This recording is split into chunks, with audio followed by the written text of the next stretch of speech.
Lesson 4.3 is about writing equations in standard form. Now, we've already talked about standard form, so you should know that standard form has this format right here. It's kind of the official linear, and we know that it has advantages of allowing us to find the x-intercept and the y-intercept very easily, and the slope pretty easily, but you do have to work for all of those things. A, B, and C are not any of those special things. You always have to do a little bit of division or a little bit of work to get them, but it's pretty easy. So you've worked with this one. It's a great model for situations where your linear equation or word problem doesn't have a very direct sort of dependent-independent. So typically examples that are, you've got two choices and one does not necessarily depend on the other. And we'll do a few examples like that toward the end. Okay, so the only thing I'm going to elaborate on the form or the format of standard form before we begin practicing writing it is that in addition to just having regular old-fashioned standard form, there's something called proper form, right? So putting it in proper notation. And it's not a huge deal, but you'll see it throughout this year in Algebra 2 and so forth. So I want you to get comfortable being able to get your standard form equation in proper format. And what that means is that the A value here, so to put it in proper form, the A value, which is your leading coefficient, the first term, is a positive whole number.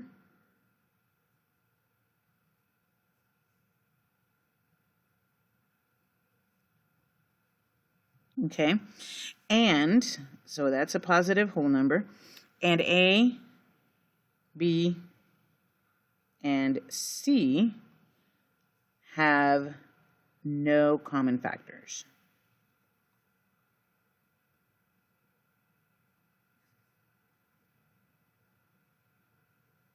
Okay.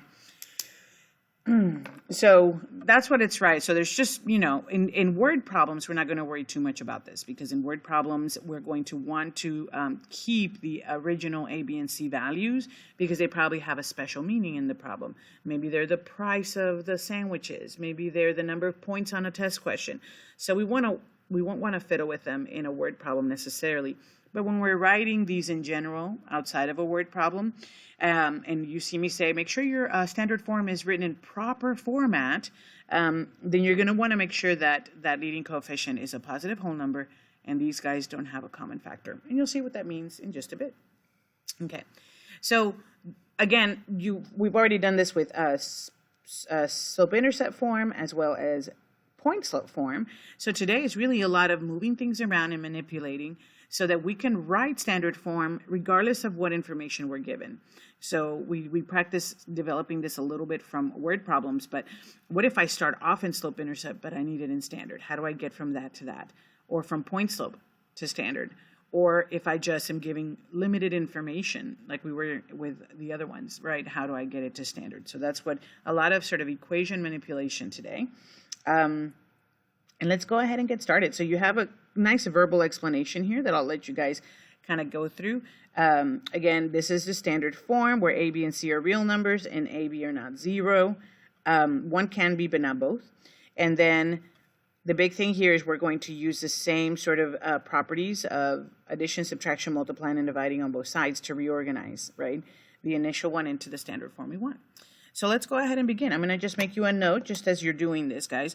When we're doing when we want to write it in standard form, this is our goal right here. We're going to move, if we're starting off, like for example, in slope-intercept, like these two first examples are, okay?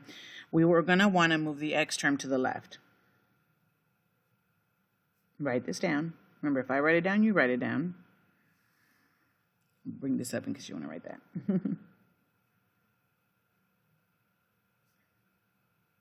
Okay, so we're going to bring that x term to the left. Normally in slope-intercept, that y is isolated and x is on this side. We're going to move it to the left because if you see on standard form, x is always the very first term you see on the left side. And then, if needed, we will make sure that it is in proper form.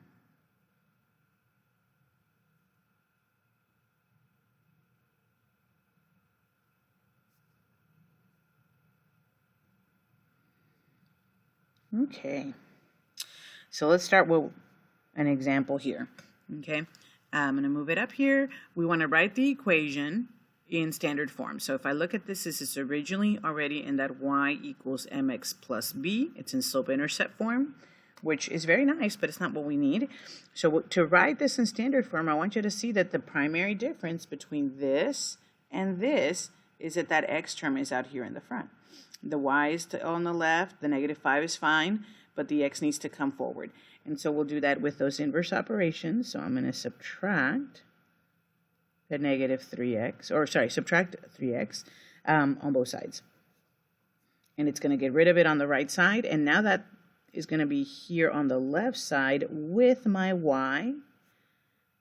And really, I'm already in standard form. So see, it's not a whole lot of work to get from one to the other. Okay, now the only catch here is that I'm going to take it a little bit further because, you know, you guys are honors, and we're going to take it up a notch and make sure that this is written in proper form. So although this is in the correct organization and it is in standard form, it is not quite in proper. Sort of think of it like it's a fraction, but we can reduce it, we can clean it up, we can make it nicer, right? So to make this a little bit nicer and simplify it, we don't want a negative here in the front. We want a nice whole number that's positive. So we'll get rid of that, and we've done this before, by simply multiplying through or dividing through by a -1, right? We've done this before. You can either divide everything by a -1 or you can multiply everything by a -1, but multiplying or dividing by a -1 will leave our values the same, except it'll change our signs. And that will accomplish what we want, which is a negative times a negative becomes now a positive 3x. And it's okay if the y is negative and the 5 changes to a positive. This is what we call an equivalent equation. It's the same line, it's the same equation, but this one's written just a little bit nicer because that leading term is positive and a whole number. There it is. So that's the same equation, but in standard form. Let's try the next one. Okay, so again, we'll move the x term to the left. So I'll move this with the opposite sign. Since that's positive, I'm going to do a -2/3 x here. That'll cancel it here. And now we'll have this on the left side with the y, and then the -8 by itself. And again, this is already in the correct order. This is already in standard, but we can make it a little bit nicer by cleaning up that negative in that fraction. Okay, now I showed you guys a while back how to clear fractions, so that's what we're going to do. You take the denominator and you multiply by it. And in fact, since I also want to get rid of the negative, I'll go ahead and use a -3. And that'll take care of my sign and my denominator all at the same time, which is super handy.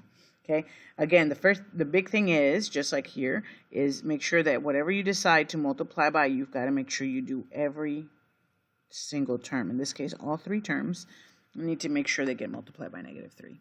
So when we do that, negative times a negative becomes a positive here in the front, and the 3's cancel. So I end up with just 2x. -3 times y is a -3y.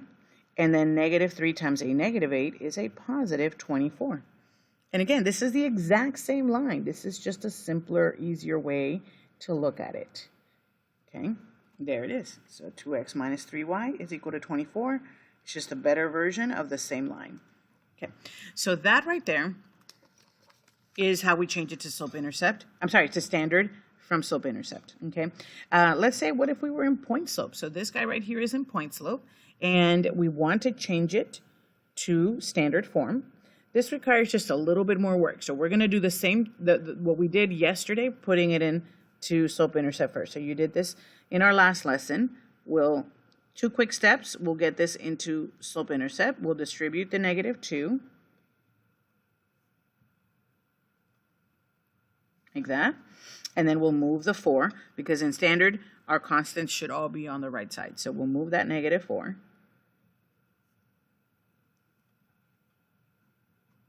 So we'll get y equals -2x. This guy's right here combined to a -8.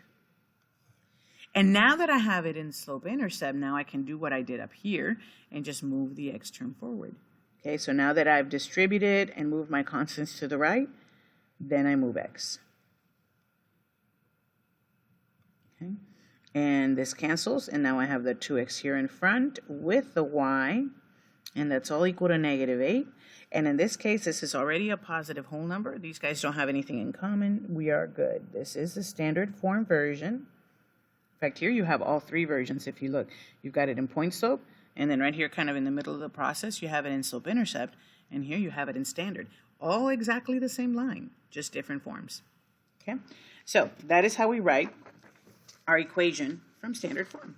So I'm going to elaborate very briefly a little bit more on this whole concept of the proper, right? Like I said, it's kind of like reducing a fraction, right? If I have 5/10, that is equivalent to 1/2, but 1/2 is just a nicer, easier, cleaner way to write that.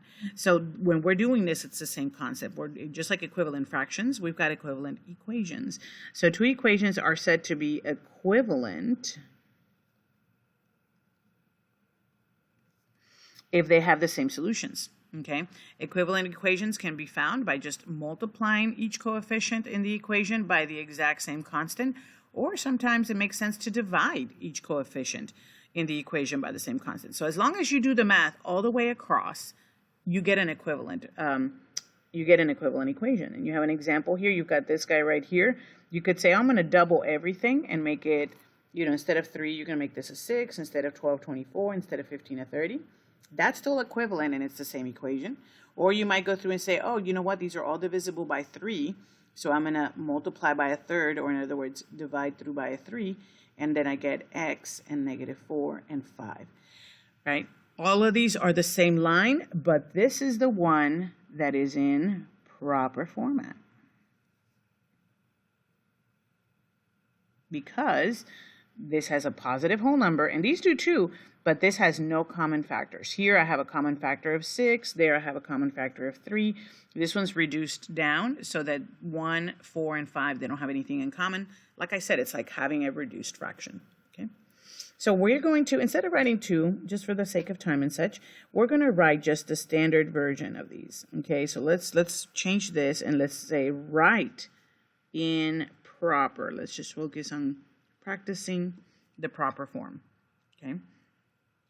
So if we try that here, let's start with this one. First of all, let's make sure it's in the right order, and this is in standard form. So really the question is this a positive whole number? The answer is yes, right? And then also, is there anything all of these have in common that I can reduce by, right? So if you notice, these are all even numbers, so every single one of these can be divided by 2, and this can be written more simply, okay? So if I divide everything by 2 or multiply everything by 1/2, same concept, then I have just a nicer, easier, simpler version of the same standard form linear, okay? So this is x, that's a -3, and that is 2. This is a 1, I should say, not an x. And there's our standard form in proper format, okay? How about this guy here? It's already in the correct order, but I want to make sure that this is a positive whole number and that I don't have a common factor. Now this is positive, but it is not a whole number, okay? So what we're going to do is we're going to multiply through by that denominator. In this case, that denominator is a 2. So I'm going to take this whole equation and multiply it by that by that 2. Make sure it goes to every term. And when I do that here, these are going to cancel, and it's just going to leave me with x plus 2 times 8 is 16y, and 2 times -4 is -8. And then I check and I say, okay, 1, 16, -8, all three of those don't have anything in common. These two do, but the 1 doesn't, so that doesn't work. And this is it. This is our last one. This is our proper standard form, okay? So that's an equivalent equation, and this will be our goal, okay? And then we're not going to worry about this question since we already put them in proper. The answer is yes, okay? All right, let's move on. We now know how to manipulate and reorganize and move things around to get it in standard. So now let's talk about how do we even write the initial standard when you're given limited information. Perhaps you're giving the slope and a point. Okay, so you don't have an equation yet. You're just given some of the characteristics. So this will be much like what we talked about yesterday, and you have sort of a step-by-step guide here to guide you through. Since what you're given is the slope and the point, then my recommendation is that you start off in point slope form first, right? It's kind of like bake the cake that you have the ingredients for. So if these are the ingredients you have, then if what you have is a point and the slope, then use point slope form, at least at the beginning. Because once you write point slope, then you can do what we did on this first page, right, over here, or reorganize it to your desired standard form, okay? So since, again, what they gave me was the slope and a point, let's start in point slope, at least at the beginning. So quick review here. We're going to use this as our x1, y1, the point we have, and then our m. So let's insert what we know. I'll do y minus my y coordinate. And then our slope is 4. And then x minus our x coordinate. And there's an equation. And that's usually why point slope is, you know, what slope point is most helpful for is to just start, use it as a jumping off point, as a starting point. We normally, not always, but normally don't leave it here. This is more of just a means to the end. So now that I'm in an equation with the information I was given, now I just have to reorganize this to get it into proper standard form. Okay, so again, to do that, step 1 will be to distribute. Because as I see, there are no parentheses in standard form, so I probably need to get rid of those, right? Yeah. There it is. So we distribute. I also notice in standard form the constants are always on the right, so let's move that 5 over to the right side. And if you notice, we are exactly in slope-intercept right now. But we want it in standard, so we'll just go just a tiny bit further and move the x to the front. This will get us into standard form. So that'll go away. So now I've got negative 4x plus y is equal to negative 3. And now we are in standard, but I'm being so awesome. I want to make sure you put it in that proper format. So this looks good all the way across except for that pesky negative right in the front. So that's pretty easy to take care of. Just essentially multiply through by a negative 1, changing all 3 signs. And as long as you change all of them, then you'll still have an equivalent equation that works. And there it is. There's your equation in standard form. Okay, you started with just a point and the slope, and you got all the way here to standard. All you had to do was throw it into